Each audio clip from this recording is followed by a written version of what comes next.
Good morning. Today, I would like to take a moment in this message to recognize those God-fearing women out there that are sometimes either a little overlooked or maybe not as recognized as maybe the Lord would like them to be. They're helping, just as much to do the Lord's work as men are, but sometimes the recognition is not there. So today, the Lord has put it upon my heart to talk to you God-fearing women for a moment and give you some recognition. I have a little story here to introduce this message with, and hopefully it'll resonate a little bit, but it goes like this. It says, Rosie's birthday celebration was unforgettable. The food was tasty, the table banter, the talking and the fellowshipping was fun, and the presence of her first grandson was icing on the cake to her. The good things, however, paled in view of the way her two sons viewed her and the tributes that they paid her. See, though Rosie's marriage did not last, her exceptional skills as a single mom marked her sons forever. Their accolades reflected how she did everything possible to provide for their needs. The younger son's comment best captured Rosie's posture before them. He said, "She is a God-fearing woman." Wow, what a statement. What a statement. In Proverbs 31, readers get to see what fear-informed wisdom looks like inside the home. The fear of the Lord, which is a humble reverence for God, compels one to be trustworthy, hardworking, and thrifty. And while the wise woman possesses a home-first attitude, it does not mean a home-only attitude. I've said many times that, our ministry begins inside the four walls of our house, of our home. It begins with our immediate family, those that are dwelling with us. And I've talked to the men about this quite a bit, but it also pertains to the ladies. The ladies have an influence also on the godliness of their home, especially if they're a single mom and they're raising children that, are young and are tender and influenceable. That's the word I'm trying to say. So meeting the needs of outsiders also needs our attention. So if we start intentionally inside our home, ministering to others, being that godly example according to the Word of God, then when we go outside, it'll be second nature. See, whatever you practice at home is what you're naturally going to be in the public. If you're one thing at home and another thing in the public, you're going to have a little stress in your life because you're going to need or feel the need to, when you go out in public, to act a certain way or to be a certain way because at home you're not. But if your home life and your public life are the same, you're going to be relaxed in both circumstances. See, sometimes people will go to church and they seem a little stiff or they seem a little uncertain or a little wavering because they know that here it's expected that they behave a certain way and they can't wait to get out of there and go back home because now all they're doing is fulfilling a Sunday obligation that they feel to go to church and do the God thing, do the praise thing, do the church thing, and then hurry up and go home and shed the church clothes, put on those comfy things and get back into that comfy zone because now they've got out of the quote-unquote rigorness or the expectations of the church people and the church atmosphere, and now they can come home and be the way they really are. And that can be detrimental to those in your house, especially for young children, because they see that at church, oh, you're doing this, but at home, you're like this. And see, for the kids that are seeing this, it could be confusing or even bewildering. It could even be frustrating, because the kids at home learn a certain behavior, and then when they're taken to church, they're told they have to act a different way. That can be confusing to them. That can be, upsetting to them. It can be frustrating to them, because they want to bring the same natural action they have at home into the church.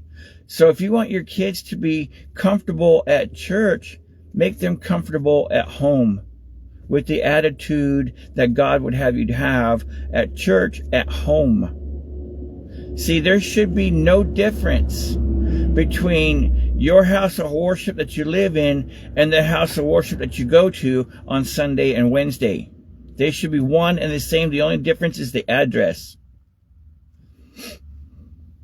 As with Rosie, the lifestyles of God-fearing women do not go unnoticed. Sometimes women can feel like they're being overlooked or taken for granted, or, like they're less than, or like, other people are getting more attention than they are. And that can be frustrating to them too, to women also, because women do work just as hard as men, just in a different aspect, in a different way, doing different tasks than men do. Some stay-at-home moms, tend to be thought of as, oh, they've got an easy job. They get up and they get the kids ready, they take care of the house, and they got all day at home. But those tasks are just as important and demanding as the one that when you go outside the home to make a living. They're just as important and demanding. And if there's kids in the house, sometimes it's even more so, because you've got to manage little people that are not fully developed yet. And so not only do you have to manage your home, but you got to manage some little bodies that you're trying to teach how to be. And it's quite a load. I know that because for a while I was a single dad. I was a single dad. And I had teenagers, and I had a daughter too.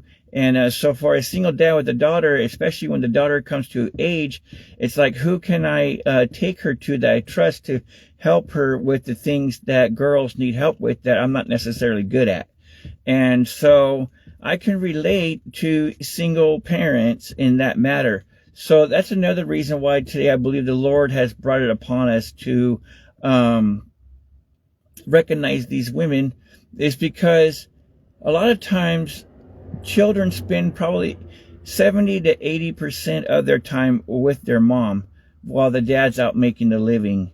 And sometimes if it's a single parent, well, then the kids get to see the mom between shifts when she's trying to rest or trying to catch up on the activities that's needed to maintain a household. It says it's not surprising when those closest to them, that's godly women, it's not surprising when those closest to these godly women sing their praises. A lot of times kids at that one moment when you think they're not paying attention, or they don't care, or they're just rebelling to be hard on you, they turn that little situation around to like a little card or a little hug or a little I love you, and it just melts you and you start all over again.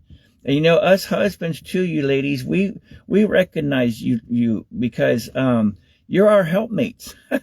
You give us balance, you give us strength. The Lord uses you to speak when we need some wisdom. I know my wife, a lot of times, she has spoken to me on things that she had no idea that the Lord and I were conversing about this.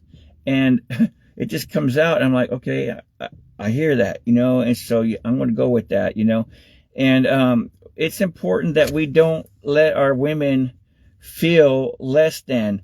And as leaders in the church, it's also very important that we intentionally make sure that ladies feel like they're just as important, that they matter just as much. And so when these things come to our attention, let's take that moment and recognize these ladies. Let's take our wives on a random date, even if it's just down the street to the ice cream parlor. Let's give these moms their accolades when it's due, not just on Mother's Day, but just random acts of kindness, bringing them out, buying them a meal, or inviting them to an event. It's a good thing to do. And, but what I want to leave you guys with this morning is, if you want to be a God-fearing follower of Jesus,